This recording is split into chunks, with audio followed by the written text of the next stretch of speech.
Olá, eu sou o professor Wanderson Lima, de volta com mais uma aula com o assunto Migrações e Identidades Regionais.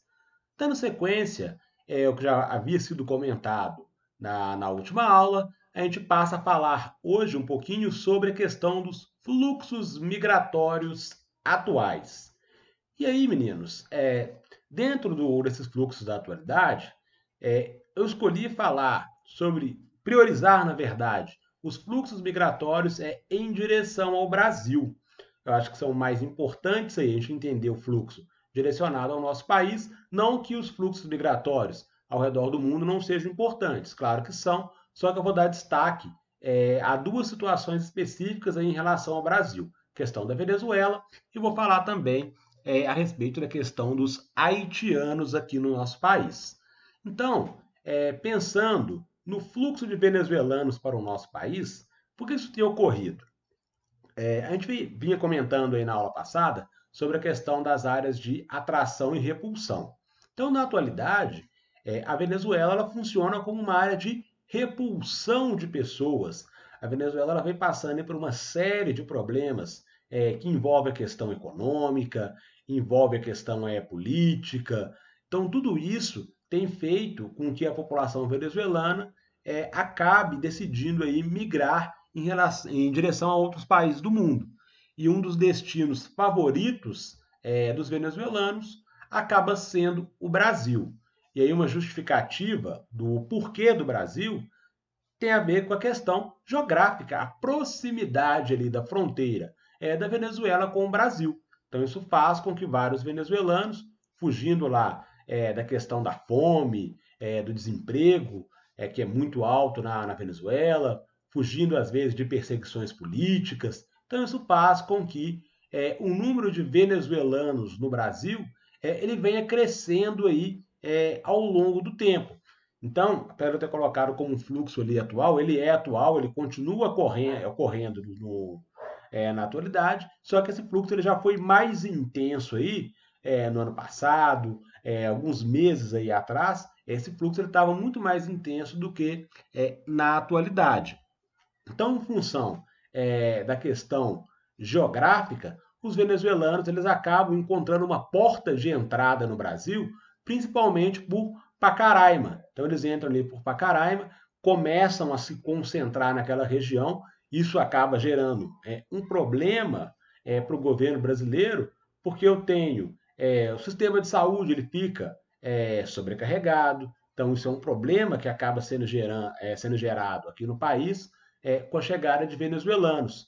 Só que esse fluxo ele foi se tornando cada vez mais intenso, obrigando o governo brasileiro a atuar no sentido de pegar boa parte desses venezuelanos e auxiliar no sentido de distribuí-los aí ao longo do território brasileiro. Se a gente for observar até Belo Horizonte, a gente encontra uma presença bastante considerável aí de venezuelanos. Então eles chegam região ali de Pacaraima, Boa Vista. Dali, muitos acabam ficando por ali mesmo e outros acabam se espalhando aí ao redor do Brasil. Só que é importante a gente ressaltar o seguinte, que a situação desse venezuelano ao chegar no Brasil não é uma situação muito boa. Então ele está fugindo da Venezuela em função lá da questão econômica, política. Então os problemas econômicos são muito grandes, boa parte da população passando fome. Então quando eles chegam no Brasil, eles continuam vivendo com muita dificuldade, atuando lá em subempregos, digamos assim. Então a situação dos venezuelanos no país ela não é boa. Por que então que eles continuam chegando aqui? Porque mesmo a situação desses venezuelanos do Brasil não sendo boa, ela ainda é melhor do que se eles permanecessem no país de origem. Então, Brasil, Colômbia também tem recebido muitos venezuelanos. Eles preferem, às vezes, passar dificuldade em um outro país, mas essas dificuldades, por mais que sejam grandes, elas ainda são menores do que se eles permanecessem vivendo na Venezuela. Só para fazer um comentário aqui em relação à Venezuela, o país ele é um dos maiores produtores de petróleo aí do mundo, ele possui a maior reserva de petróleo do mundo, então a economia venezuelana ela é muito baseada na questão do petróleo. E a Venezuela falando um pouquinho da questão política, a gente for buscar aí alguns anos atrás, a gente tinha o Hugo Chávez como presidente da Venezuela, e ele conseguiu lá, através de uma série de medidas, pode colocar de caráter populista aí, ter um grande apoio da população. Só que o Hugo Chávez, ele acaba adoecendo, ele acaba morrendo, e o sucessor do Hugo Chávez, ele acaba de alguma maneira, o Nicolás Maduro, ele acaba de alguma maneira tentando dar sequência nesses programas sociais, só que ele esbarra na queda do valor do preço do petróleo aí no mercado internacional. Isso vai dificultar com que ele consiga manter esses programas sociais, e a Venezuela, então, ela vai se afundar em uma crise econômica, além dos aspectos políticos, que se discute a questão democrática também dentro do país. Então, todo esses problemas aí dentro do país faz com que a Venezuela, na atualidade, se torne uma área de repulsão, e principalmente os países da América do Sul se tornando aí áreas de atração para esses venezuelanos. Brasil e Colômbia aí são dois dos países que mais têm recebido venezuelanos na atualidade. O outro fluxo migratório importante em direção ao Brasil diz respeito ao Haiti. Então, o Haiti ele passou por uma situação bastante complicada, envolvendo um desastre natural, que foi um terremoto. A gente comentou que os desastres naturais acabam, às vezes, forçando as pessoas a migrarem. Então, o Haiti passou por essa situação de um terremoto, um desastre natural, e quando isso ocorreu, o Brasil foi um dos países que se prontificaram a auxiliar na reconstrução do país da América Central. Então, quando o Brasil se prontifica, vários haitianos passaram a enxergar o Brasil como um provável destino aí para fugir desses problemas aí causados por causa do terremoto. Então, o Brasil, ele estava, quando ele se prontifica a auxiliar o Haiti, a gente tem que lembrar que, de certa maneira, envolve um outro interesse, que era a vontade do Brasil de fazer parte lá do Conselho de Segurança da ONU. Então, ele tinha que mostrar para a ONU que ele era capaz, por exemplo, de mediar um conflito internacional, que era esse conflito do Haiti por causa do terremoto. Então, tropas do Exército Brasileiro foram enviadas ao Haiti, do Haiti para auxiliar na pacificação do país. Então, toda essa situação fez com que parte da população entendesse que o Brasil era um bom destino. Então, se a gente for observar em relação à Venezuela, a questão geográfica, a proximidade, ela não é tão fácil assim para facilitar a questão do deslocamento. Então, para os haitianos chegarem ao Brasil, o deslocamento deles é muito maior, é um deslocamento muito mais complicado de ser feito do que o dos venezuelanos. Então, a explicação do porquê do Brasil e não de outros países é essa situação do Brasil ter auxiliado de alguma maneira na reconstrução do país após o terremoto. Então, no mapa aqui a gente tem as setas em vermelho, mostrando aí qual que era o destino aí desses haitianos que estavam fugindo do desastre natural. Então eles passavam por vários cenários, e a porta de entrada desses haitianos no Brasil era através de Brasileia, lá no Acre.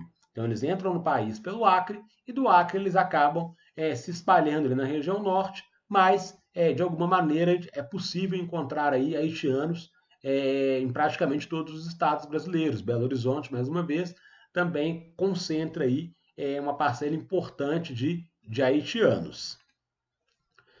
Depois de falar dos fluxos direcionados ao Brasil, venezuelanos e haitianos, nós temos os fluxos migratórios internacionais. Então nós temos as áreas de atração aí, que são as áreas que estão circuladas em verde.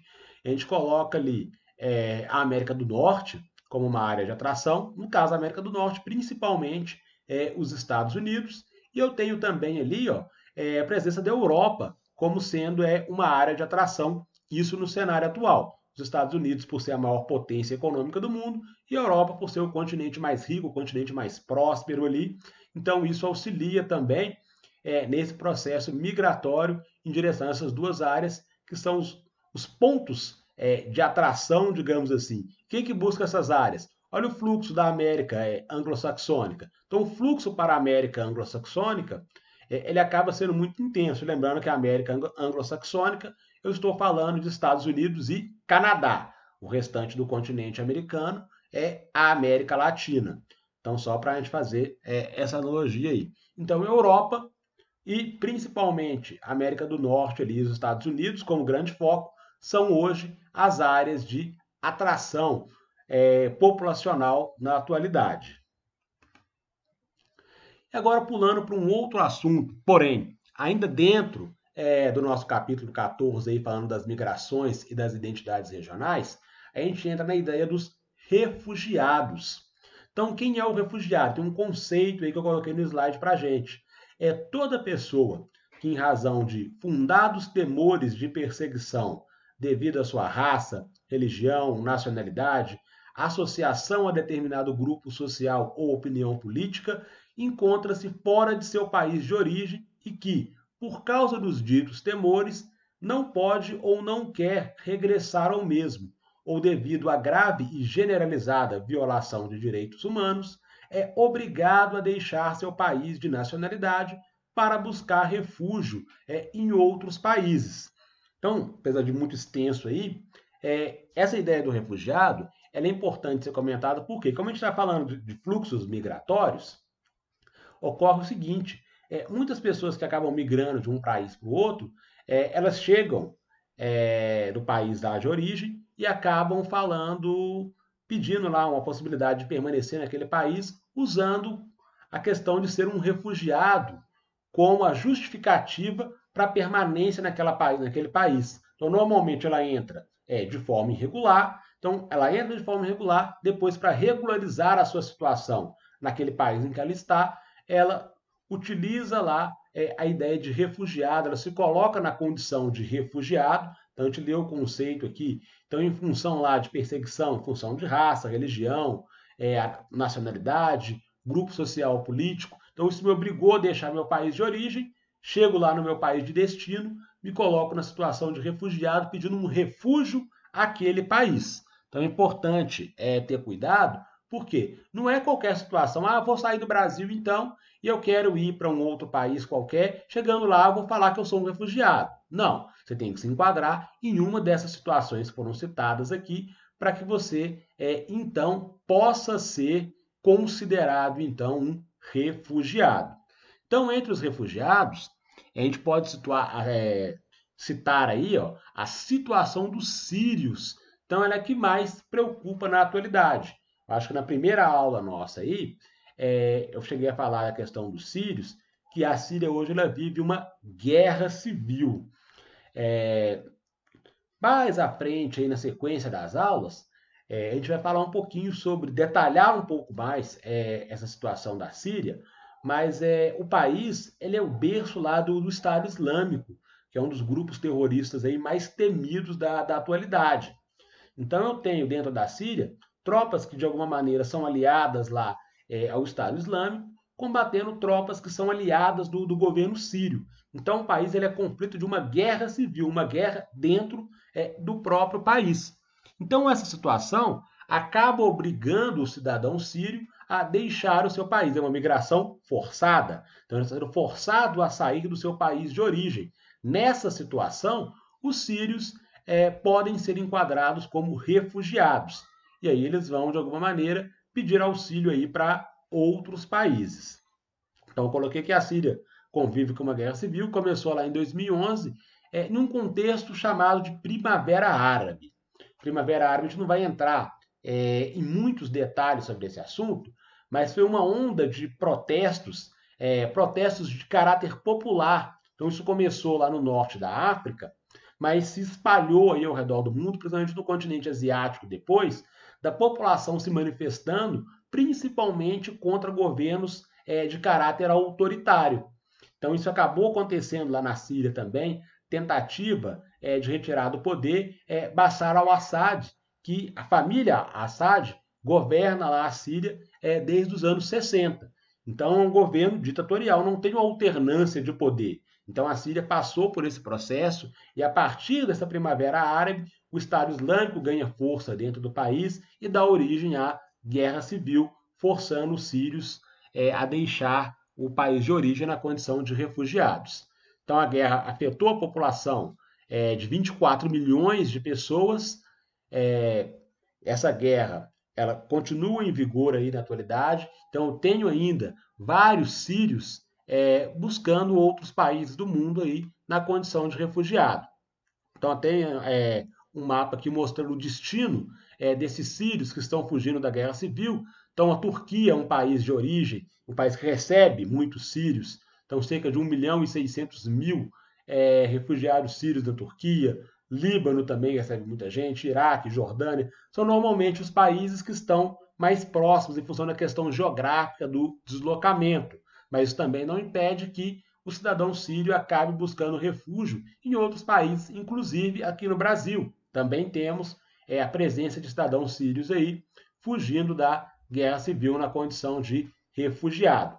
Além dos sírios, nós temos um mapa aqui também, ó, mostrando esse deslocamento, principalmente a gente observar o continente africano, é um continente em que eu tenho diversos conflitos, diversas situações que envolvem guerra civil no continente africano, fazendo com que a população da África acabe sendo, de alguma maneira, forçada a deixar o seu país, são os refugiados. Então, eu tenho aqui várias situações ali, Sudão, Eritreia, Etiópia, Somália, então vários países da África com conflitos aí, com guerra civil, fazendo com que a população acabe se refugiando em outras áreas. Então, em função até da proximidade geográfica, um dos destinos preferidos, digamos assim, dos refugiados ali do continente africano é a Europa. Então, tem o mar Mediterrâneo separando a África ali do continente europeu. Então, muitos dos africanos ali, eles acabam tentando a travessia do Mediterrâneo para chegar principalmente à Grécia e à Itália ali, que são as portas de entrada desses refugiados africanos no continente europeu. Então, se vocês depois procurarem após essa aula aí lá no YouTube, por exemplo, vocês vão encontrar diversas situações de pessoas tentando fazer essa travessia do Mediterrâneo para chegar até a África. E é uma travessia muito perigosa, porque boa parte dessas pessoas elas estão chegando na Europa como cidadãos que estão entrando ilegalmente para depois solicitar o refúgio na Europa. Então, tenho lá a passagem pelo Mediterrâneo através de balsas, muitas vezes improvisadas. Às vezes a balsa ela tem capacidade para 10, 15 pessoas, estão levando 30, 40 pessoas nessa balsa. Então, é comum ocorrerem, por exemplo, acidentes, muitas pessoas morrerem nessa travessia da África até chegar à Europa ali pelo Mediterrâneo. Então, isso é uma travessia muito perigosa, mas que muitos africanos acabam optando por fazê-la em função da guerra civil que ocorre nos seus países de origem, tentando a busca por uma vida melhor ali, então, principalmente no continente europeu. Outro conceito importante para a gente é a ideia da xenofobia. Então, o conceito, atitudes, preconceitos e comportamentos que rejeitam, excluem e frequentemente difamam pessoas com base na percepção de que eles são estranhos ou estrangeiros à comunidade, sociedade ou identidade nacional. Então, esse é o conceito de xenofobia, é um conceito derivado lá da ONU, então, do Alto Comissariado das Nações Unidas, a Acnur. Então, esse é o conceito oficial lá da ONU para xenofobia. Ok? Então, aqui eu coloquei a origem de atitudes que levam à xenofobia. Então, tem a xenofobia aqui no centro. Então, pode ser situações que envolvem o nacionalismo excessivo. Então, tenho lá pessoas que às vezes não aceitam a entrada lá do imigrante, imaginando que de repente o imigrante, ao chegar no país, ele vai disputar, por exemplo, vagas no mercado de trabalho. Então, eu passo a combater, não ver com bons olhos, digamos assim, a presença do estrangeiro no meu país. Então, isso é uma atitude de nacionalismo excessivo. Em alguns casos, isso é incentivado por partidos políticos de direita, que têm ganhado força, por exemplo, no continente europeu, com essa ideia do nacionalismo.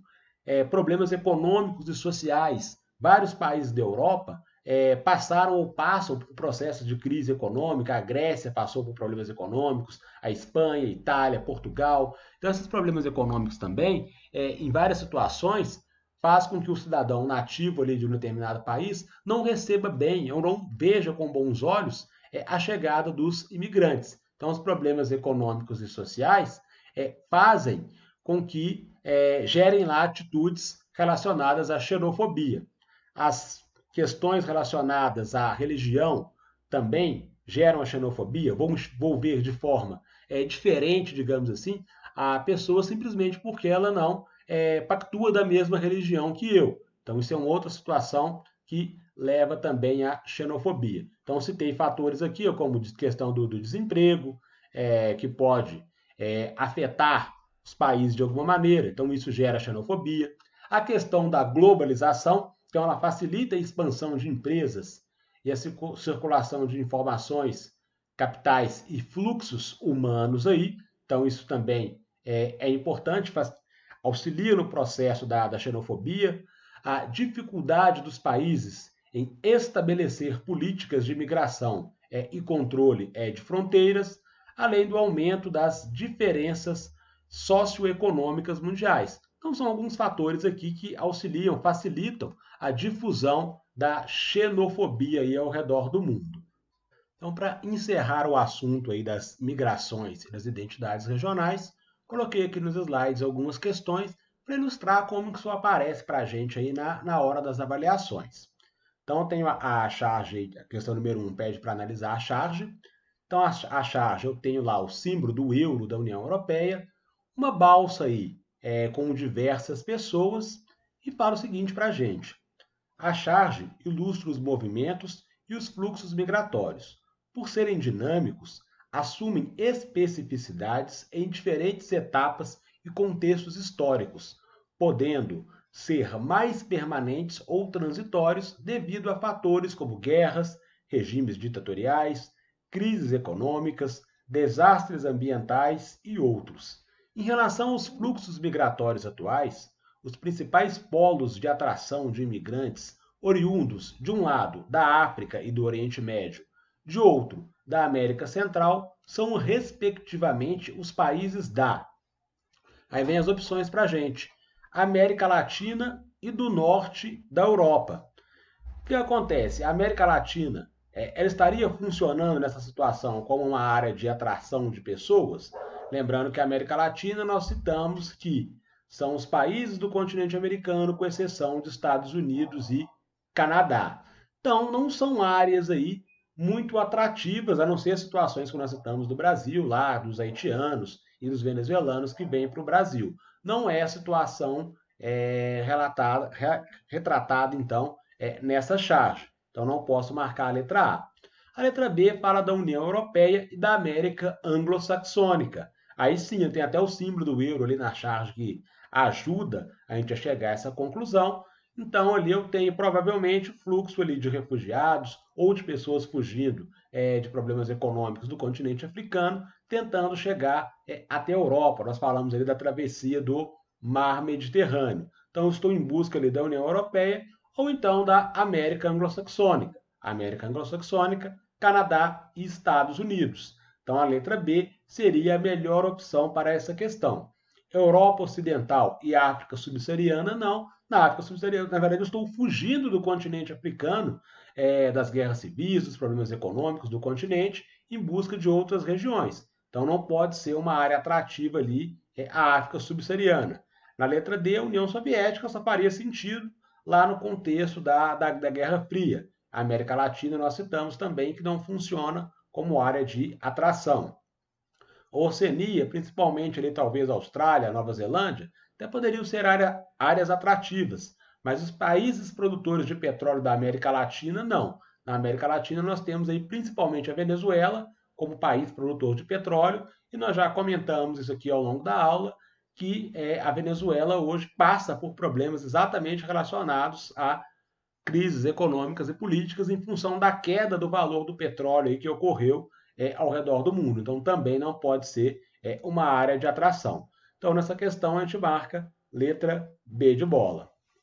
Na questão número 2, a dinâmica migratória ao longo do século XX sofreu uma inversão no continente europeu. No decorrer do século, portanto, o continente passou de zona de atração para zona de repulsão. Então, isso ao longo do século XX. Ela passou de uma zona de atração para repulsão? Não, seria exatamente a situação oposta. Até a primeira metade ali, do século XX, que a gente tinha o cenário das guerras mundiais, a Europa ela era uma área de repulsão, depois ela se torna uma área de atração. Então, a letra A fala atração para a zona de repulsão, não. Se fosse o inverso, a gente poderia pensar nessa alternativa. Letra B, fornecedor de mão de obra qualificada para fornecedor de mão de obra operária. Não, então não é isso que vai fazer com que no decorrer do século o continente se torne uma área de atração de pessoas. Na letra C, centro irradiador para centro dispersor de mão de obra. Então, a Europa ela estaria sendo uma área dispersora de mão de obra? Não, também não. Na letra D de dado, zona de repulsão para a zona de atração. Então, ela faz exatamente uma oposição com o que a letra A está falando. Então, a Europa, até metade do século XX, funcionava, sim, como uma área de repulsão de pessoas, função dos problemas econômicos da Primeira e da Segunda Guerra Mundial. Após as guerras, ela se torna uma área atrativa em função da reconstrução, e essa reconstrução torna a Europa o continente mais rico aí da atualidade. E a letra E, economia essencialmente agrária para um dos principais produtores industriais do planeta. Então, não é essa situação que vai fazer com que a Europa se torne uma área de atração, que ocorra essa inversão aí do continente europeu. Então, na questão número 2, a gente marca a letra D de dado. E para encerrar essa aula, questão número 3, os Estados Unidos são uma das principais nações que se destacaram historicamente por receber intenso fluxo migratório. Um dos aspectos relacionados a isso diz respeito. Então, os Estados Unidos se tornou uma das principais nações relacionadas à questão migratória, um dos principais desejos da população aí ir em direção aos Estados Unidos. Isso ocorre por quê? Em função da proximidade fronteiriça com nações pobres? Não. Então, quem faz fronteira com os Estados Unidos, por exemplo, o México sim acaba direcionando muitas pessoas em direção aos Estados Unidos, mas o México, dentro da América Latina, junto com o Brasil, são as duas economias mais fortes. E quando falo de nações pobres, não teria essa situação de proximidade fronteiriça. Eu tenho o México, mas que não é tão pobre assim, se eu pensar em termos econômicos, México e Brasil, as maiores potências econômicas da América Latina. Então não poderia marcar a letra A. A letra B, ao afrouxamento das regras políticas migratórias adotadas no século XXI. Não, é exatamente o oposto disso. Na nossa primeira aula, a gente discutiu essa situação nos Estados Unidos, que hoje ele tenta restringir ao máximo a presença, a chegada do imigrante. Então, na verdade, eu não tenho afrouxamento nenhum. Eu tenho o quê? Um aperto de cintos ali para a chegada do imigrante. A letra C, a importância econômica do país. Aí já faz mais sentido, trata-se da maior potência econômica do mundo. Então, muita gente tem o interesse, o desejo de ir em direção aos Estados Unidos. Então, nessa questão, letra C de casa. Letra D de dado fala ao abrupto rompimento das colônias de exploração existentes no país. Não faz sentido, até porque os Estados Unidos, no seu processo de formação, tratou-se aí não de uma colônia de exploração, e sim de povoamento, um assunto que a história vai abordar aí com vocês ao longo do tempo. E por fim, a letra E, aos diversos blocos econômicos a que o país pertence, os quais prevêem, por lei, uma maior liberação do fluxo de pessoas intrabloco. Não, os Estados Unidos até faz parte de alguns blocos econômicos, entre eles lá o NAFTA, junto com o Canadá e o México, mas esse bloco econômico é uma área de livre comércio. Ele não permite a livre circulação de pessoas. Então, todos os blocos em que os Estados Unidos faz parte, ele faz exatamente essa restrição do fluxo de pessoas aí para evitar essa questão migratória. Então, aqui apenas alguns exemplos de como que essas situações podem aparecer para a gente aí nas nossas avaliações. Com isso, a gente encerra o capítulo 14, falando aí das migrações e das identidades regionais. Bons estudos, grande abraço, até mais.